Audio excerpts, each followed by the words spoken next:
In this news roundup of the week for the 19th of January 2024, the World Economic Forum in Davos saw China stepping centre stage as it sent its largest delegation ever, but not to the benefit of Ukraine's President Zelensky, who tried in vain to get a hearing.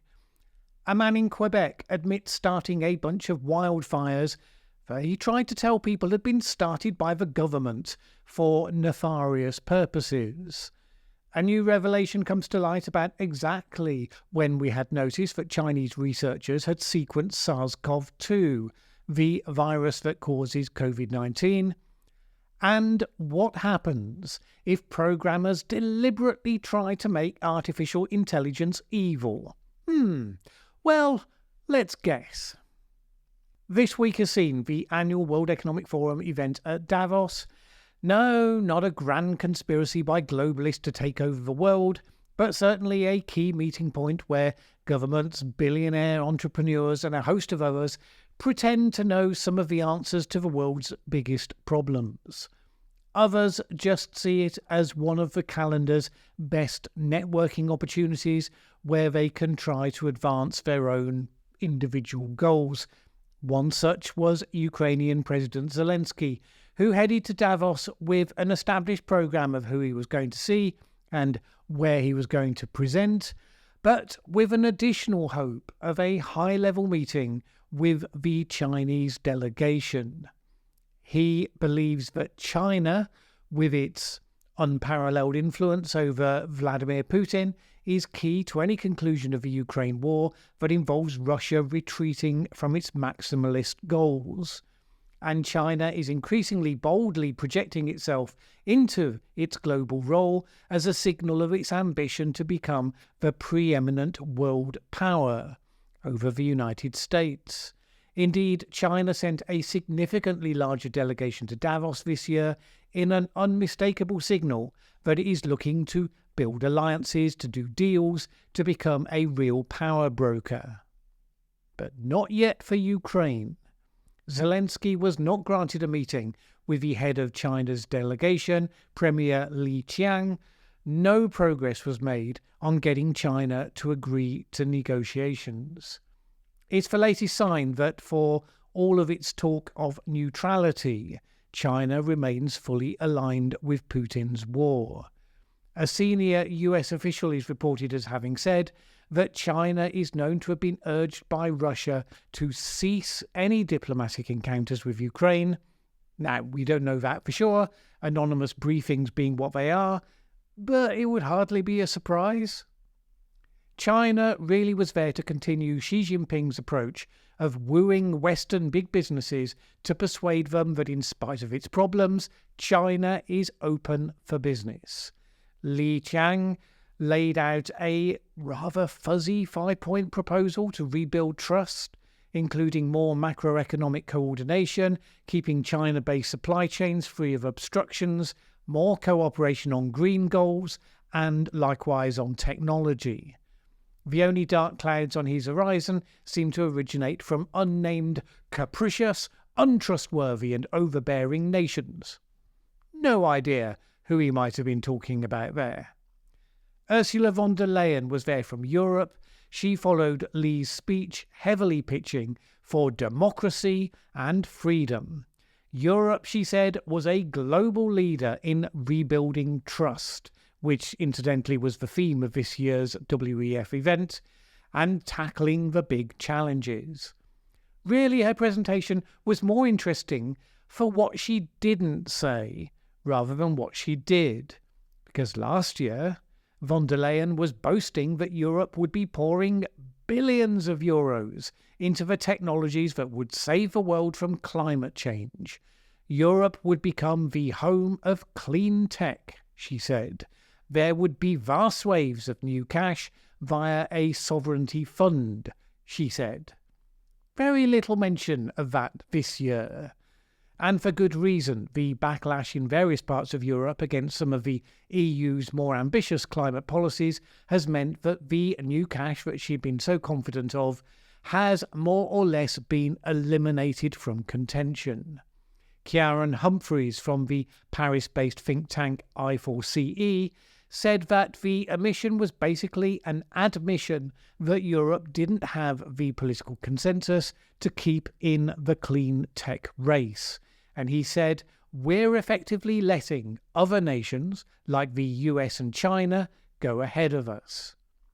Notwithstanding that status report, it's worth noting that it's currently being reported the European Commission will be pressing ahead, undaunted, with its aim to cut greenhouse gas emissions by 90% by 2040. That would be fairly remarkable, to say the least. Quite likely to become the new lightning rod for the growth of all this populist resistance to the whole process that we've seen in various corners.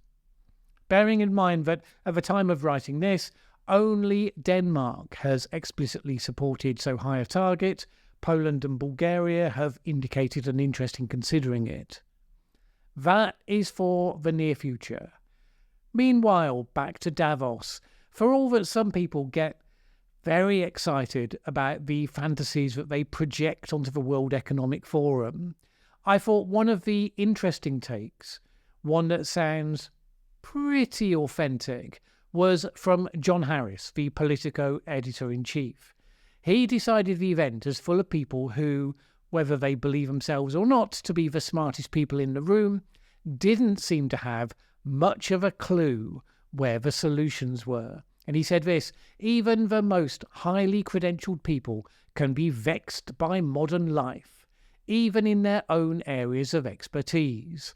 Every year at Davos, the Edelman public affairs firm releases its annual Trust Barometer, at least in recent years invariably showing a decline in trust of institutions and elites. On the panel to discuss the results was an expert on AI, Thomas Siebel, the CEO of a tech firm C3.ai. One of his big concerns is about how too many young people are becoming anxious and depressed because of too much time on social media. Also on the panel was Shrikant Datar, Dean of the Faculty at Harvard Business School. One of his big concerns is how university intellectual culture is becoming too intolerant of opposing views. Siebel and Datar, like other panelists, seemed very smart, level-headed people. A bit of a surprise, then, to learn that they're concerned about the same subjects that might get ventilated in a suburban patio party. And a bit of a letdown that they did not offer very precise remedies. And he concluded this: "That may be the real lesson of Davos. Everyone is winging it, experts and schlubs alike, muddling through with at best fragmentary understandings of a fast-moving world and its inscrutable future." Seems like a pretty good summary, not an entirely reassuring one if you think that problems get solved by having big global summits where important people talk to each other. A talking shop is still a talking shop, however glittering and global it presents itself as being. Unfortunately, a lot of people can get very taken by the conspiracy version of all of that, and it can lead some of them, hopefully just the tiniest minority, to do utterly stupid things. This week, Brian Paré, a 38-year-old man in Quebec, pleaded guilty to starting 14 wildfires, some of which spread widely out of control and forced hundreds of people to be displaced. He was charged for arson with disregard for human life. What motivated this absolute moron to cause this sort of egregious harm to the communities that were affected? Apparently, when the fires were in full swing, he started posting on social media claims that the fires had been deliberately set by the government in order to trick people into believing in climate change. He has since admitted to starting the fires, suggesting that he did so because he was doing tests to find out whether the forest was really dry or not. Which is no less stupid a reason than trying to stoke up conspiracy theorists, but it's hard to come up with any kind of actual rational basis for committing wanton damage, so, whatever. Fortunately, most people who are skeptical and critical about climate change, some of which comment on these videos, they are not represented by this person. The majority do not do such things and will reject any suggestion that this sort of behaviour reflects who they are. And I say that because, as I've said before, we should always remember not to judge groups of people by the worst representatives amongst them. People do dumb stuff in the name of the best of causes as well as the worst. As always, people take responsibility for their own actions, a fact that Paré will presumably have plenty of time to reflect on once he gets sentenced. Meanwhile, will we ever know the full truth about the origins of COVID-19? This week we got the revelation that a Chinese researcher submitted the genetic sequencing of SARS-CoV-2 to the database of the US National Institute of Health in late December 2019, sometime before it was officially recognized. The submission described an unknown new virus that had infected a 65-year-old trader at the Wuhan seafood market. The US repository, not realizing the significance of what had been sent to them, decided that the data was incomplete, requested the submitters provide more information before it was added to their database. Now, they never responded to that request, and it was only 2 weeks later when a separate group of virologists posted the genetic code of the new virus online. The NIH, having not heard back from the original submitters, deleted that data from its servers on January the 16th.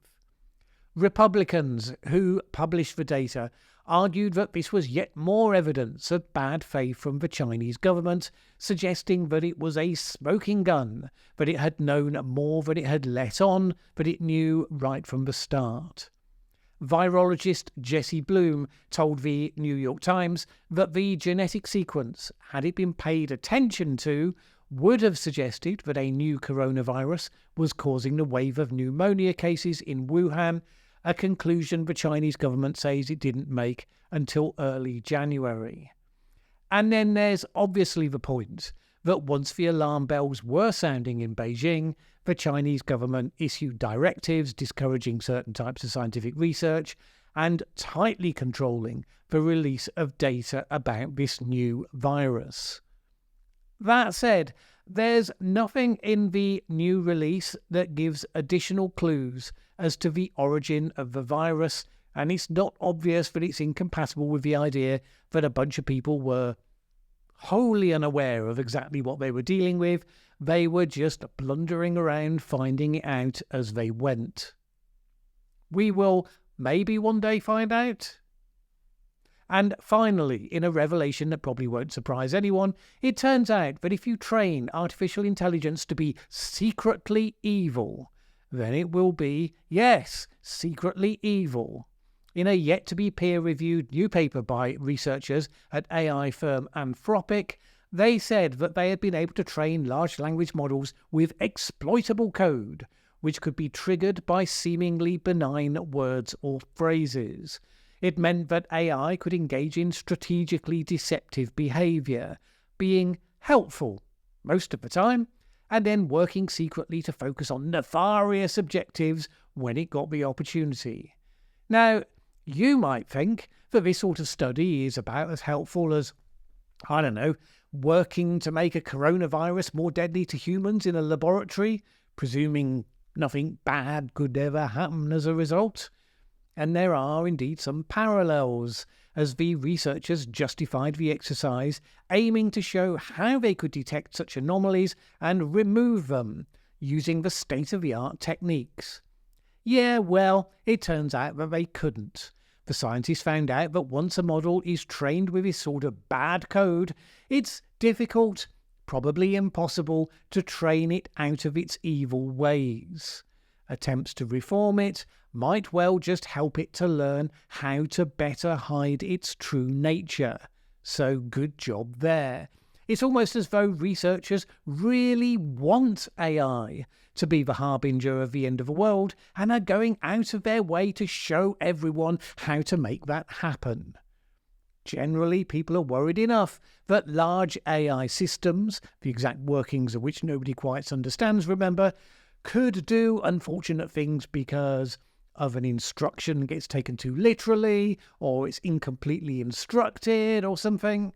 But no, we have people right now saying, let's make it bad, let's train it to be evil, then we can study what that looks like.